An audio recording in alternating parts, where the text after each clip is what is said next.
नमस्कार। ये आकाशवाणी पटना है। अब आप अभिषेक दास से प्रादेशिक समाचार सुनिए। पहले मुख्य समाचार। नवगठित बिहार विधानसभा का 5 दिवसीय सत्र आज अनिश्चितकाल के लिए स्थगित। विधानसभा अध्यक्ष और उपाध्यक्ष का हुआ निर्वाचन।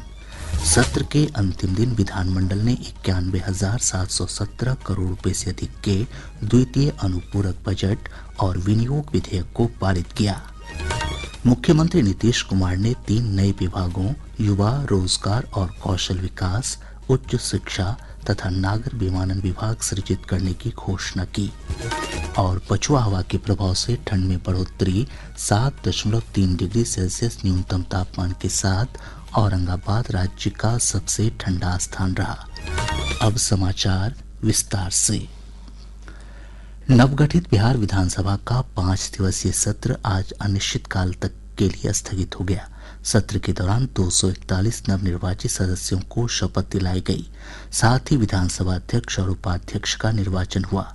सत्र के अंतिम दिन आज विधानसभा ने 91,717 करोड़ रुपए से अधिक के द्वितीय अनुपूरक बजट तथा विनियोग विधेयक को पारित कर दिया। इस दौरान ग्रामीण विकास विभाग के बजट की कटौती प्रस्ताव पर चर्चा हुई। चर्चा का जवाब देते हुए ग्रामीण विकास मंत्री श्रवण कुमार ने कहा कि मुख्यमंत्री महिला रोजगार योजना को लेकर विपक्षी दलों ने लोगों को गुमराह करने की कोशिश की, लेकिन उन्हें सफलता नहीं मिली। हमारे विपक्ष के लोग कहते हैं ये जीविका की दीदियों को 2 लाख रुपया आप कहां से देंगे। जो हमारी सरकार, बिहार के लोग, मेरे मुख्यमंत्री ने जो वादा किया है पहले भी एक एक करके निभाया है और आने वाले दिनों में एक एक करके उसको हम लोग पूरा करेंगे। देश का पहला राज्य बिहार है जहां प्रत्येक परिवार की एक महिलाओं को अपनी पसंद का रोजगार चुनने का अधिकार दिया गया और उनके खाते में 10-10 हजार रुपया दिया गया, यानी 2 लाख और अतिरिक्त राशि भी उनको दिया जाएगा। महिलाओं के उत्पादों की बिक्री के लिए गांव से शहर तक हाट बाजार विकसित किए जा रहे हैं। ऐसा ही पैसा नहीं दिया जा रहा है। इससे पहले कटौती प्रस्ताव पर चर्चा में भाग लेते हुए राजद विधायक आलोक मेहता ने अनुपूरक बजट में बढ़ी राशि की आलोचना की। मैं कहना चाहता हूं कि बजटीय अनुमान में कमी की वजह से और वित्तीय कुप्रबंधन की वजह से बार बार सप्लीमेंट्री बजट लाने की आवश्यकता पड़ती है। यह कोई कोरोना काल नहीं है कि विशेष परिस्थिति में तृतीय बजट पेश किया जाए और हर बजट का साइज जो है अनुमान और जो वास्तविकता है दोनों के बीच इतना अंतर हो जाए कि हर बजट में 1/3 के बराबर का बजट पेश किया जाए। यह ऐसा प्रतीत होता है कि जो बजट बनाया जाता है उसमें सीरियसनेस नहीं है। कांग्रेस के मनोहर प्रसाद सिंह ने आरोप लगाया कि राज्य सरकार जनहित के मुद्दों को नजरअंदाज कर रही है। माननीय अध्यक्ष महोदय, यह विनियोग विधेयक लाया गया है, इसमें कई त्रुटियां हैं।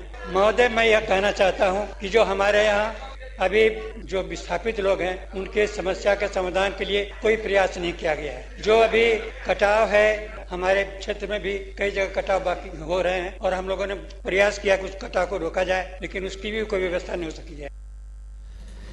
AIMIM के अख्तरुल ईमान ने चर्चा में भाग लेते हुए कहा कि अफसरशाही के कारण जनप्रतिनिधि अपमानित हो रहे हैं।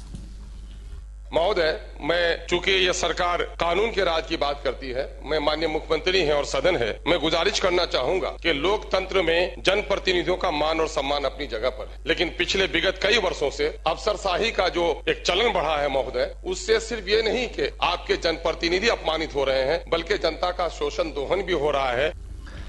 सीपीएम के अजय कुमार ने कटौती प्रस्ताव के पक्ष में बोलते हुए कहा कि विभाग के तहत जो स्वच्छाग्रही काम कर रहे हैं उनका मानदेय बढ़ाने की आवश्यकता है।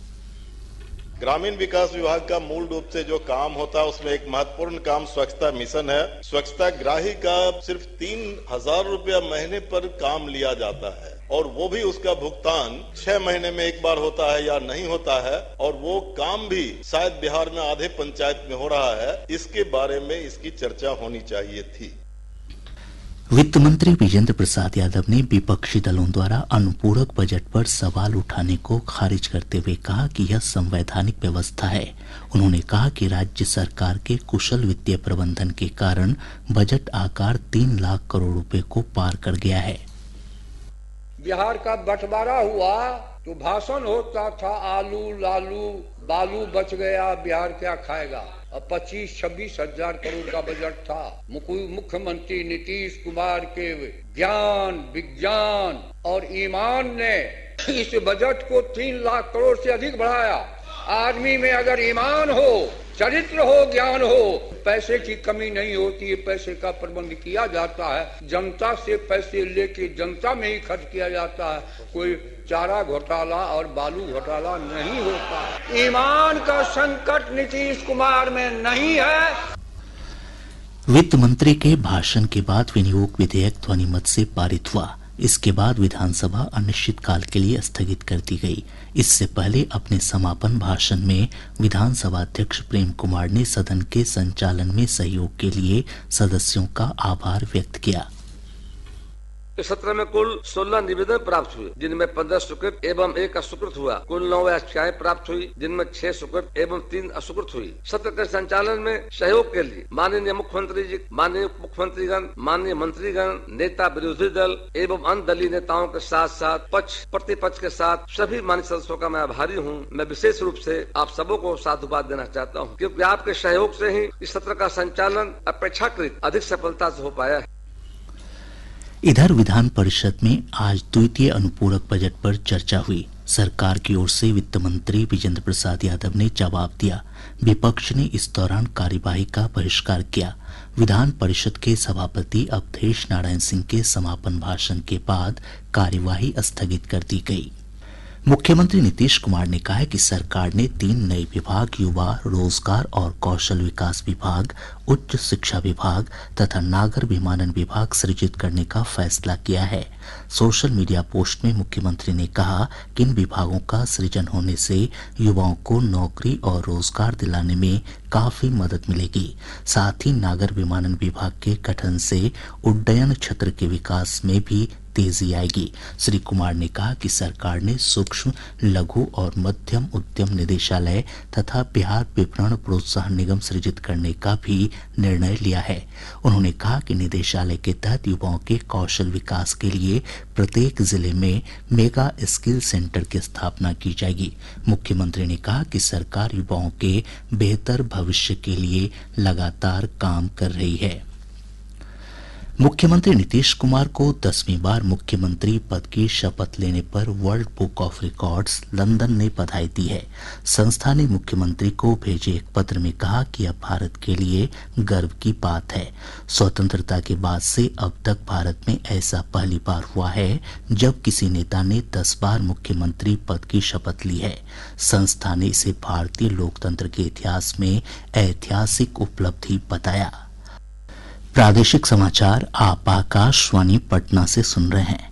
ताज़ा समाचारों के लिए आप हमारे एक्स हैंडल AIR News _ पर जा सकते हैं। भारतीय रिजर्व बैंक ने रेपो दर में 0.25% कटौती की घोषणा की है।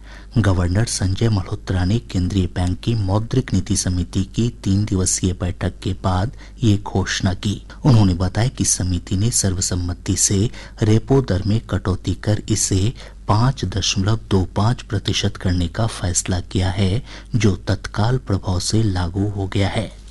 उभरती हुई व्यापक आर्थिक स्थितियों और संभावनाओं के विस्तृत आकलन के बाद MPC ने सर्वसम्मति से नीतिगत रेपो दर को तत्काल प्रभाव से 25 आधार अंकों की कटौती करके 5.25% करने का निर्णय लिया। रेपो दर में कटौती से होम लोन और अन्य लोन की EMI कम होने की संभावना है, जिससे लोगों पर वित्तीय बोझ कम होगा। साथ ही इस कटौती से आर्थिक गतिविधियों को भी गति मिलेगी। केंद्र सरकार सिगरेट और पान मसाला समेत अन्य तंबाकू उत्पादों पर अतिरिक्त कर लगाएगी। लोकसभा में आज इस संबंध में स्वास्थ्य सुरक्षा से राष्ट्रीय सुरक्षा शेष बिल पारित कर दिया। इस बिल के तहत प्रावधान किया गया है कि तंबाकू उत्पादों पर लगने वाले अतिरिक्त कर से प्राप्त राजस्व का उपयोग राष्ट्रीय सुरक्षा और स्वास्थ्य योजनाओं में किया जाएगा। वित्त मंत्री निर्मला सीतारमण ने विधेयक पर चर्चा में भाग लेते हुए कहा कि 40% GST के अलावा पान मसाला इकाइयों पर स्वास्थ्य और राष्ट्रीय सुरक्षा उपकर लगाया जाएगा।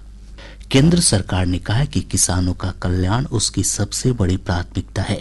राज्यसभा में आज प्रश्नकाल के दौरान पूरक प्रश्नों का उत्तर देते हुए कृषि और किसान कल्याण मंत्री शिवराज सिंह चौहान ने कहा कि कृषि भारतीय अर्थव्यवस्था की रीढ़ है।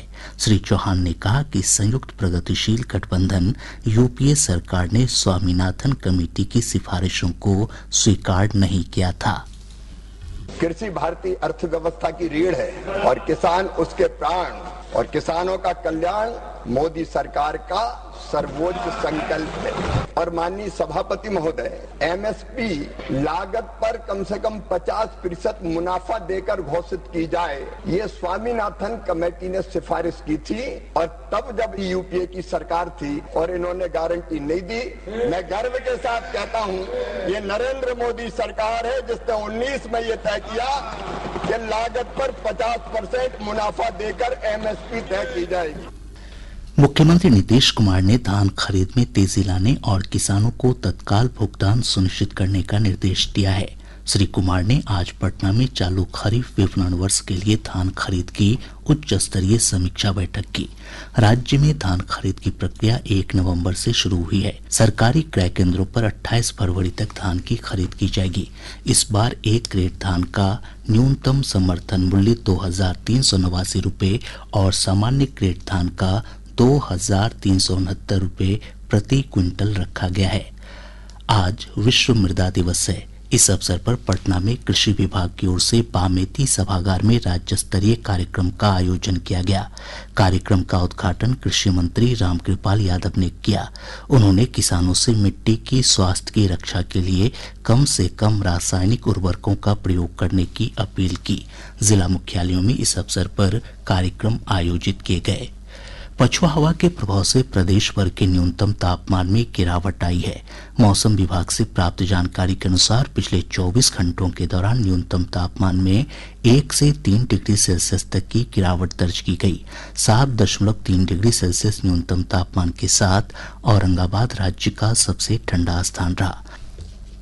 पटना हवाई अड्डे के पास से पुलिस ने 2 फर्जी सीबीआई अधिकारियों को गिरफ्तार किया है। पश्चिम चंपारण जिले के लौरिया थाना क्षेत्र से पुलिस ने 2 वाहनों से 596 लीटर शराब जब्त की है। अररिया जिले के नरपतगंज थाना क्षेत्र के कन्हेली मध्य विद्यालय की शिक्षिका शिवानी कुमारी की हत्या के मामले में पुलिस ने मुख्य आरोपी रंजीत वर्मा को गिरफ्तार कर लिया है। और अब अंत में मुख्य समाचार एक बार फिर। नवगठित बिहार विधानसभा का 5 दिवसीय सत्र आज अनिश्चितकाल के लिए स्थगित। विधानसभा अध्यक्ष और उपाध्यक्ष का हुआ निर्वाचन। सत्र के अंतिम दिन विधानमंडल ने 91,717 करोड़ रुपए से अधिक के द्वितीय अनुपूरक बजट और विनियोग विधेयक को पारित किया। मुख्यमंत्री नीतीश कुमार ने 3 नए विभागों युवा, रोजगार और कौशल विकास, उच्च शिक्षा तथा नागर विमानन विभाग सृजित करने की घोषणा की। और पछुआ हवा के प्रभाव से ठंड में बढ़ोतरी, 7.3 डिग्री सेल्सियस न्यूनतम तापमान के साथ औरंगाबाद राज्य का सबसे ठंडा स्थान रहा। इसके साथ ही आकाशवाणी पटना से प्रसारित प्रादेशिक समाचार का ये अंक समाप्त हुआ। आकाशवाणी पटना से अगला समाचार बुलेटिन प्रातः 8:48 से प्रसारित किया जाएगा।